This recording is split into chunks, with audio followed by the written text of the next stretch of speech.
തുടർച്ചയായ ദിവസങ്ങളിൽ എക്സാം അടക്കുമ്പോൾ എക്സാമിന് റീസണബിളായ തിരക്കേടില്ലാത്ത മാർക്ക് ഉണ്ടാവും. പെട്ടെന്നൊരു എക്സാം അടുത്ത മാസത്തേക്ക് മാറ്റിയാൽ മാർക്ക് കുറയും. എന്താ കാരണം എന്ന് വെച്ചാൽ പിന്നെ പഠിക്കാൻ അധികം ആളുടെയും നിസ്കാരം ഡിലേ ആകുന്ന നിസ്കാരം ഇശാ ആയിരിക്കും. എന്തുകൊണ്ടാണ്? സുബി വരെ സമയമുണ്ടല്ലോ. ഇബ്ലീസിനിപ്പോൾ ഒരു മനുഷ്യനെ പറ്റിക്കണം എന്നുണ്ടെങ്കിൽ ആദ്യം ചെയ്യൽ സമയത്തിന് വില നഷ്ടപ്പെടുത്തും. നമ്മളിപ്പോൾ ഈ കമണിക്കൂർ തിരിച്ചു കിട്ടൂലല്ലോ. ഷുഹൈബ് സാറിന് ഇന്ന് അധികം സമയം ആവശ്യമില്ല, എനിക്ക് അർജൻറ്റ് ആവശ്യമുണ്ടെന്ന് പറഞ്ഞിട്ട് കടം വാങ്ങലും കൊടുക്കലൊന്നും ഇല്ലല്ലോ. നഷ്ടപ്പെട്ട പോയ സമയം നഷ്ടപ്പെട്ട തന്നെ. പണം നഷ്ടപ്പെട്ട നമുക്ക് ആ ദിവസം മൊത്തം ടെൻഷനായിരിക്കും അല്ലേ? എൻ്റെ ഒരു 2000 രൂപ കാണുന്നില്ല, കുറേ സമയം ടെൻഷൻ ഉണ്ടാവും. ആ സമയത്ത് സമയം നഷ്ടപ്പെട്ടു, കുറേ വെറുതെ ഉറങ്ങി, ഫോണിൽ കുറേ റീൽസുകളിലായി ജീവിച്ചു, നമുക്ക് ടെൻഷനില്ല. സമയം ഉണ്ടെങ്കിൽ പണം ഉണ്ടാക്കാം. പണമുണ്ട് എന്ന് കരുതി സമയം ഉണ്ടാവില്ല. യഥാർത്ഥത്തിൽ സമയം നമുക്ക് നഷ്ടപ്പെടുന്നതിൻ്റെ ഏറ്റവും പ്രധാനപ്പെട്ട കാരണം എന്താണെന്ന് വെച്ചാൽ പിന്നീട് ചെയ്യാം എന്നുള്ളതാണ്. നമ്മൾ ഈ കുറച്ച് കഴിഞ്ഞിട്ട് ചെയ്യാം എന്ന ആ ഒരു കോൺസെപ്റ്റ് നമുക്ക് നൽകുക എന്നുള്ളതാണ് ഇബ്ലീസ് ചെയ്യുന്ന ഏറ്റവും വലിയ ചതി. കലമുൽ ഇസ്ലാം കോടമ്പുഴ ബാവുസ്താദിൻ്റെ ഒക്കെ ഒരു വിജയരഹസ്യം അതും കൂടിയാണ്. ഈ ആയുഷ്കാലത്ത് എത്ര ഗ്രന്ഥങ്ങൾ അവരൊക്കെ എഴുതി വെച്ചത് റൂമിൽ തന്നെ എഴുതി വെച്ചിട്ടുണ്ട് ബാവുസ്താദിൻ്റെത്. സമയം നഷ്ടപ്പെടുത്തുന്നതിൻ്റെ ഒരു ഗൗരവം ബോധ്യപ്പെടുത്തുന്ന അക്ഷരങ്ങളുണ്ട് അവിടെ. ഈ സമയവുമായി ബന്ധപ്പെട്ട ഒരു കാര്യം കൂടി, നമ്മൾ ഈ സമയം കൂടുതൽ നമ്മൾ ശ്രദ്ധിക്കാതൊരു സാഹചര്യം ഉണ്ട് എന്ന് നമുക്കിങ്ങനെ തോന്നുന്നു. ഇപ്പം ഒരു ഫുഡ് കഴിക്കാൻ വേണ്ടിയിട്ട് 15-20 കിലോമീറ്റർ അപ്പുറത്തേക്ക് പോകുന്നു. അപ്പോൾ അവിടെയൊക്കെ നമ്മൾ പോകുമ്പോഴേ നമുക്ക് അരമണിക്കൂർ 3/4 മണിക്കൂർ അങ്ങോട്ടേക്കുള്ള ഓട്ടം. അവിടെ ആ ഹോട്ടലിൽ അല്ലെങ്കിൽ അവിടെ എവിടെയാണോ ഫുഡ് കഴിക്കുന്നത് അവിടെ കുറേ സമയം ചെയ്യുന്നു, ഒരു ഫുഡിന് വേണ്ടിയിട്ട് ചിലവഴിക്കുന്നു. അങ്ങനെ ഫുഡ് കഴിച്ച് തിരിച്ച് പറഞ്ഞാൽ ഒരു ഫുഡ് കഴിക്കാൻ വേണ്ടിയിട്ട് തന്നെ 1.5, 2, 3 മണിക്കൂറൊക്കെ. ഇത് ഞാൻ ഒരു ഉദാഹരണം പറഞ്ഞതാണ്. ഇങ്ങനെ കുറേ സംഗതികളുണ്ടല്ലോ. നമ്മുടെ സമയം ഇങ്ങനെ വെറുതെ നഷ്ടപ്പെടുന്നൊരു സാഹചര്യം. അപ്പോൾ ഒരുപക്ഷെ അങ്ങനെ സമയം നഷ്ടപ്പെടുമ്പോൾ ശരിക്കും നമ്മളൊരു നന്മ ചെയ്യേണ്ട ഒരു സമയമല്ലേ നമുക്ക് ഇല്ലാതാവുന്നത്.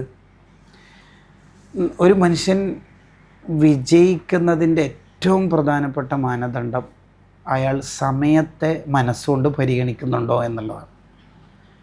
മിൻ ഹുസ്നി ഇസ്ലാമിൽ മർഇ തർക്കുഹു മാ ലാ യഅ്നിഹിന. നമുക്ക് അത്യാവശ്യമില്ലാത്ത കാര്യങ്ങളൊക്കെ ജീവിതത്തിൽ നിന്ന് മാറ്റി നിർത്തുമ്പോഴാണ് ഒരാൾ മതത്തിൻ്റെ കണ്ണിൽ നല്ല ആളായി മാറുന്നത്, നല്ല മനുഷ്യനായി മാറുന്നത്. നമുക്ക് ചിലപ്പോൾ ആ വീഡിയോ കാണൽ അത്ര നിർബന്ധമൊന്നും ഉണ്ടാവില്ല, അത് കണ്ടുകൊണ്ട് പ്രത്യേകിച്ച് കാര്യം ഉണ്ടാവില്ല. കുറേ ആളെ സ്റ്റാറ്റസ് പരിധികൊണ്ട് പ്രത്യേകിച്ച് ബെനിഫിറ്റും ഇല്ല. പിന്നെ എൻ്റെ സ്റ്റാറ്റസ് ആരെല്ലാം നോക്കിയിട്ടും കാര്യങ്ങളൊന്നും ഉണ്ടാവില്ല. എന്നാൽ പിന്നെ അതൊക്കെ ഒഴിവാക്കണത് നല്ലത്.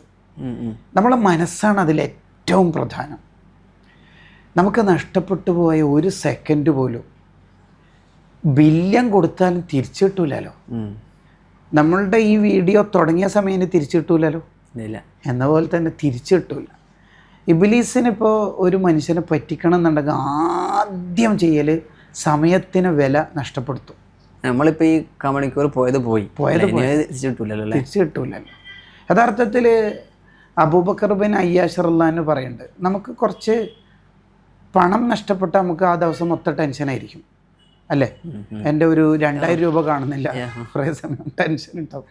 ആ സമയത്ത് സമയം നഷ്ടപ്പെട്ടു, കുറേ വെറുതെ ഉറങ്ങി, ഫോണിൽ കുറേ റീൽസുകളിലായി ജീവിച്ചു, നമുക്ക് ടെൻഷനില്ല. സമയം ഉണ്ടെങ്കിൽ പണം ഉണ്ടാക്കാം. പണമുണ്ട് എന്ന് കരുതി സമയം ഉണ്ടാവില്ല. സമയം വേണമെങ്കിൽ കടം കൊടുക്കാമെന്ന് വിചാരിക്കാൻ പറ്റില്ല.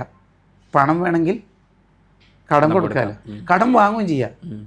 ഇപ്പോൾ ഷുഹൈബ് സാറിന് ഇന്ന് അധികം സമയം ആവശ്യമില്ല, എനിക്ക് അർജൻറ്റ് ആവശ്യമുണ്ടെന്ന് പറഞ്ഞിട്ട് കടം വാങ്ങലും കൊടുക്കലൊന്നും ഇല്ലല്ലോ. നഷ്ടപ്പെട്ട പോയ സമയം നഷ്ടപ്പെട്ട തന്നെ. അതുകൊണ്ടാണ് ആമിർ ബിൻ അബ്ദുൽ ഖൈസ് റളിയല്ലാഹു അൻഹുവിനോട് ഒരാൾ നമുക്ക് കുറച്ചൊന്ന് സംസാരിച്ചിരുന്നാലോ എന്ന് പറഞ്ഞു.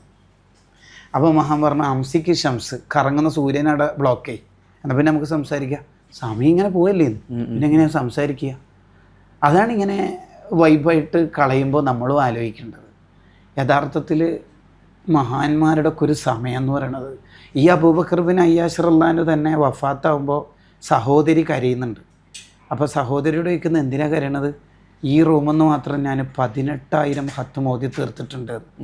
ഒരായുഷ്കാലത്തിൻ്റെ കണക്ക് പുസ്തകം എടുക്കുമ്പോൾ പറയുന്ന വർത്താനം നോക്കിയാൽ 18,000 ഖത്ം ഒരു റൂമെന്ന് ഓതി തീർക്കണമെങ്കിൽ എന്തായിരിക്കും അവരോടൊക്കെ ചെയ്യുന്നത്? അപ്പോൾ നമ്മളൊരു ചിട്ടുണ്ടാവണം അല്ലേ, ഒരു സമയത്തിനെ കുറിച്ച് നമ്മളൊരു ജീവിതത്തിൻ്റെ ഓരോ ദിവസവും ഇങ്ങനെ. അത് ഇമാമിങ്ങൾ കിതാബിൽ പറയുന്നുണ്ട്. യഥാർത്ഥത്തിൽ സമയം നമുക്ക് നഷ്ടപ്പെടുന്നതിൻ്റെ ഏറ്റവും പ്രധാനപ്പെട്ട കാരണം എന്താണെന്ന് വെച്ചാൽ പിന്നീട് ചെയ്യാം എന്നുള്ളതാണ്. ഇപ്പോൾ ഉദാഹരണത്തിന് ബാങ്ക് കൊടുത്താൽ കുറച്ച് കഴിഞ്ഞ് നിസ്കരിക്കാം, അപ്പോൾ ആ നിസ്കരിക്കുന്നവരെയുള്ള സമയം പോയി. ഇനി അതിൻ്റെ ഇടയിൽ ആരെങ്കിലും ഫോൺ വിളിച്ചാൽ ഞാൻ നിസ്കരിച്ചിട്ടില്ല, കുറച്ച് കഴിഞ്ഞിട്ട് വിളിക്കാമെന്ന് പറയും. അടുത്താൾക്ക് വോയിസ് അയക്കുന്നുണ്ടാവും, ഞാൻ നിസ്കരിച്ചിട്ടില്ല, കുറച്ച് കഴിഞ്ഞിട്ട് വിളിക്കാം. നമ്മൾ ഈ കുറച്ച് കഴിഞ്ഞിട്ട് ചെയ്യാം എന്ന ആ ഒരു കോൺസെപ്റ്റ് നമുക്ക് നൽകുക എന്നുള്ളതാണ് ഇബ്ലീസ് ചെയ്യുന്ന ഏറ്റവും വലിയ ചതി. ഞാൻ അത്രയും കാലം ജീവിക്കും എന്നുള്ള ഒരു ഉറപ്പും കൂടി തരികയാണ്. പിന്നീട് ചെയ്യാം. അതുകൊണ്ടാണ് മഹാന്മാർ പറയണത് ഇബ്ലീസിൻ്റെ സൈന്യാണ് സൗഫ, പിന്നീട് ചെയ്യാം. സമയം നഷ്ടപ്പെടുന്ന ഒരു കാരണം അതാണ് ഷുഹൈബ് സാർ പറഞ്ഞ ആ ചിട്ടുണ്ടെങ്കിൽ 9 മണിക്ക് ഞാൻ ലുഹ നിസ്കരിക്കും, 9:30 ഞാനത് വായിക്കും അത്ര തന്നെ. ഇല്ല ലുഹർ വരെ ഞാൻ ഈ ഖുർആൻ ഓതും. ലുഹർ മുതൽ അസർ വരെ ഇങ്ങനെ അടുക്കള പണി വേറില്ല. പിന്നീട് ചെയ്യാം എന്നതുകൊണ്ടാണ് സമയം നഷ്ടപ്പെടുന്നത്. ഒരാൾ ഉദാഹരണത്തിന് ബാങ്ക് കൊടുത്ത് ഉടനെ നിസ്കരിച്ചു എന്ന് വിചാരിച്ചു, അയാൾക്ക് പിന്നെ ജീവിതത്തിൽ ഭയങ്കര ബർക്കത്തായിരിക്കും. ഇല്ലെങ്കിൽ നിസ്കരിച്ചിട്ടില്ല, ഹോംവർക്ക് ചെയ്തിട്ടില്ല, ഡ്യൂട്ടി കുറേ ബാക്കിയുണ്ട്, ഇതാണ് സംഭവം ഉണ്ടാവും. സമയം കിട്ടുകയും ചെയ്യില്ല. ഉദാഹരണത്തിന് തുടർച്ചയായ ദിവസങ്ങളിൽ എക്സാം നടക്കുമ്പോൾ എക്സാമിന് റീസണബിളായ തിരക്കേടില്ലാത്ത മാർക്ക് ഉണ്ടാവും. പെട്ടെന്നൊരു എക്സാം അടുത്ത മാസത്തേക്ക് മാറ്റിയാൽ മാർക്ക് കുറയും. എന്താ കാരണം എന്ന് വെച്ചാൽ പിന്നെ പഠിക്കാൻ അധികം ആളുടെയും നിസ്കാരം ഡിലേ ആകുന്ന നിസ്കാരം ഇശ ആയിരിക്കും. എന്തുകൊണ്ടാണ്? സുബി വരെ സമയമുണ്ടല്ലോ. ഏറ്റവും വേഗത്തിൽ നിസ്കരിക്കുന്ന നിസ്കാരം മഗ്‌രിബാണ്. എന്താ കാരണം? അത്രേ ഉള്ളൂ. അതാണ് അതിൻ്റെ കാരണം. പിന്നീട് രണ്ടാമത്തത്, നമ്മുടെ സമയം തെറ്റിക്കുന്ന കൂട്ടുകാർ നമുക്കുണ്ടോ എന്ന് ആലോചിക്കണം എന്നാണ് മഹാന്മാർ പറയുന്നത്. എൻ്റെ സമയം നഷ്ടപ്പെടുത്തുന്നവർ എൻ്റെ ഫ്രണ്ട്ഷിപ്പിലുണ്ടാവും. ഈ ഫ്രണ്ട്ഷിപ്പ് എന്ന് പറഞ്ഞാൽ ജീവനുള്ളവരുണ്ടാവും, ഇല്ലാത്തവരുണ്ടാവും. ജീവനില്ലാത്തതിൻ്റെ ഉദാഹരണമാണ് ഫോണ് അല്ലെങ്കിൽ പുതിയൊരു ആപ്പ്. ചില നമുക്ക് ഇവിടെ കുറച്ച് സമയം വർത്താനം പറയാം, കുറച്ച് ഇരുന്നിട്ട് പോയാൽ മതി എന്നൊക്കെ പറയണ്ടല്ലോ. നമ്മളൊക്കെ എവിടെയെങ്കിലും പോകുമ്പോൾ കുറച്ച് ഇരുന്നിട്ട് പോകാന്നൊക്കെ പറയണ്ടല്ലോ. അതാണ് ഈ നൂറുലുലമ MA ഉസ്താദിൻ്റെ അടുത്ത് ഒരാൾ പിന്നെ പോയാൽ ചോദ്യത്തിൻ്റെ ഉത്തരം കഴിഞ്ഞ ഉടനെ MA ഉസ്താദ് ചോദിക്കും, അത്ര വേറൊന്നും ഇല്ലല്ലോ. അതിൻ്റെ അർത്ഥം നിങ്ങളൊന്ന് പോയി തന്നാൽ എൻ്റെ ജോലി എനിക്ക് ചെയ്യാം. മാറൂഫുൽ കർഹി റളിയല്ലാഹു എന്ന ആയിരക്കണക്കിന് കൊല്ലം മുമ്പ് ജീവിച്ച സൂഫി ജീവിതത്തിലെ ഒരു നേർചിത്രമാണത്. മാറൂഫുൽ കർഹി തങ്ങളുടെ അടുത്ത് ആരെങ്കിലൊക്കെ ഇരുന്ന് വർത്താനം പറയുമ്പോൾ സമയം ഓവറായി എന്ന് കണ്ടാൽ ചോദിക്കും, ആയില്ലേ സമയം. കലമുൽ ഇസ്ലാം കോടമ്പുഴ ബാവുസ്താദിൻ്റെ ഒക്കെ ഒരു വിജയരഹസ്യം അതും കൂടിയാണ്. ഈ ആയുഷ്കാലത്ത് എത്ര ഗ്രന്ഥങ്ങൾ അവരൊക്കെ എഴുതി വെച്ചത് റൂമിൽ തന്നെ എഴുതി വെച്ചിട്ടുണ്ട് ബാവുസ്താദിൻ്റെത്. സമയം നഷ്ടപ്പെടുത്തുന്നതിൻ്റെ ഒരു ഗൗരവം ബോധ്യപ്പെടുത്തുന്ന അക്ഷരങ്ങളുണ്ട് അവിടെ. നമ്മുടെയും ജീവിതത്തിൽ അങ്ങനെ കൊണ്ടുവരണം. പറഞ്ഞ് നമ്മൾ ഈ സമയം കളയരുതല്ലോ, ആരുടെയും കേൾവിക്കാരുടെയും.